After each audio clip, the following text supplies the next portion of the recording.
একটি ফিজিক্যাল ব্যবসাকে কিভাবে অনলাইনে সাপোর্ট পাবেন, অনলাইনে এটার প্রচারণা করবেন, এটার একটি চরম উদাহরণ হচ্ছে পিজা বার্গ। পিজা বার্গকে আপনারা অবশ্যই চিনেন, দেখেছেন। এখন সালমান মুক্তাদিরও সেখানে কাজ করছেন, সেটার ব্র্যান্ড প্রমোটার হিসেবে কাজ করছে, আর অনেকেই আছে ব্র্যান্ড প্রমোটার হিসেবে কাজ করছে।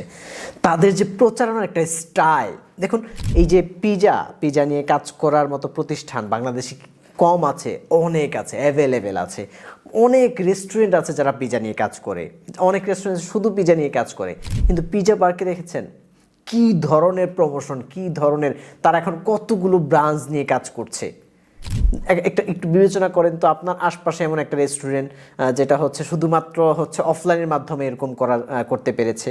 খুবই কম। যদি তাদের সেই ধরনের ইনভেস্টমেন্ট থাকে বা হচ্ছে খাবারের কোয়ালিটি বা যে কোনো কিছু যদি এমন হয়, তা ধীরে ধীরে একটা লম্বা সময়, কিন্তু এই অল্প সময়ের মধ্যে এই পিজা বার্গের যে অল্প সময়ের মধ্যে যে মানুষের কাছে এত জনপ্রিয়তা, মানুষের কাছে এটার গ্রহণযোগ্যতা, বা এদের এতগুলো শাখা বিভিন্ন জায়গায় এখন তৈরি হয়ে গেছে, বড় বড় ব্র্যান্ড প্রমোটার তারা রেখেছেন, এটার কিন্তু একটাই কাজ, সেটা হচ্ছে অনলাইনে তাদের প্রচারণা।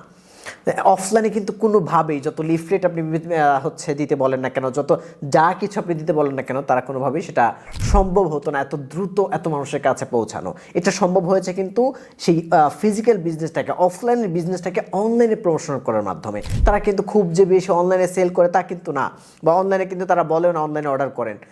ওই যে হয়তো বা ফুড পান্ডা বা এই জাতীয় কোনো অ্যাপের মাধ্যমে যারা অ্যাপের মাধ্যমে যারা হচ্ছে অর্ডার করেন, তাদের অর্ডারগুলো তারা রিসিভ করেন অন্যান্য রেস্টুরেন্টের মতোই। কিন্তু তারা প্রচারণা করেছেন, তাদের কোম্পানিটাকে তারা অনলাইনের মাধ্যমে প্রচারণা করেছেন।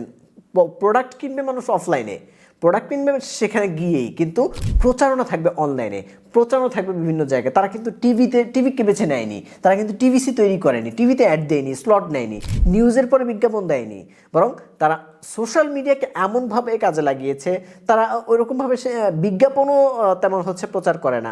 তারা যেটি বলে কন্টেন্ট তৈরি করে, বিভিন্ন কন্টেন্ট তৈরি করছে, সারাদিন কন্টেন্ট তৈরি করছে, প্রতিদিন একাধিক কন্টেন্ট তৈরি করছে।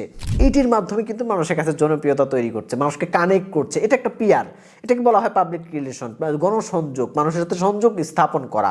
এটি হচ্ছে বিজ্ঞাপনের অন্যতম একটা মাধ্যম। আপনার এই ফিজিক্যাল যে বিজনেসটা আছে সেটাকে আপনি এমনিভাবেই কিন্তু অনলাইনের মাধ্যমে মার্কেটিং করার মাধ্যমে মানুষের কাছে পৌঁছে দিতে পারেন খুব সহজে। কারণ এখন মানুষ কিন্তু আসলে কোথাও গিয়ে দেখে না, মানুষ পোস্টার দেখে না, মানুষ মাইকিং শোনে না, বরং এখন যেটি মানুষ দেখে সেটি হচ্ছে সোশ্যাল মিডিয়া, এই কোম্পানি, এই প্রোডাক্ট বা এই হচ্ছে সার্ভিস, এটা মানুষ কত সহজে পাচ্ছে এবং মানুষের কাছে কতটা জনপ্রিয়, এটা কিন্তু মানুষ দেখে। তো এই জন্য আপনিও আপনার ফিজিক্যাল বিজনেসটাকে যদি হচ্ছে আরেক ধাপ এগিয়ে নিতে চান বা আরও বেশি ধাপ এগিয়ে নিতে চান, তাহলে আপনার জন্য যেটি হবে সেটি হচ্ছে অনলাইনে আরও প্রচারণা তৈরি করা, অনলাইনে পাবলিকের সাথে রিলেশন তৈরি করা। তাহলেই কিন্তু আপনি আপনার বিজনেসকে আরও বেশি গ্রোথ করতে পারবেন, আপনার ফিজিক্যাল বিজনেসটা অনলাইনে আরও বুম করবে। এই ধরনের নানান বিজনেস আইডিয়া কিন্তু আমি কথা বলি, আর সেগুলো যদি আপনি জানতে চান তাহলে সাবস্ক্রাইব করে রাখতে পারেন আমাদের ইউটিউব চ্যানেল বা পেজে কিন্তু ফলো করতে পারেন। দেখা হবে পরবর্তী ভিডিওতে পরবর্তী কোনো আইডিয়া নিয়ে, কোনো অ্যানালাইসিস নিয়ে। ততক্ষণ ভালো থাকুন, সুস্থ থাকুন। আসসালামু আলাইকুম।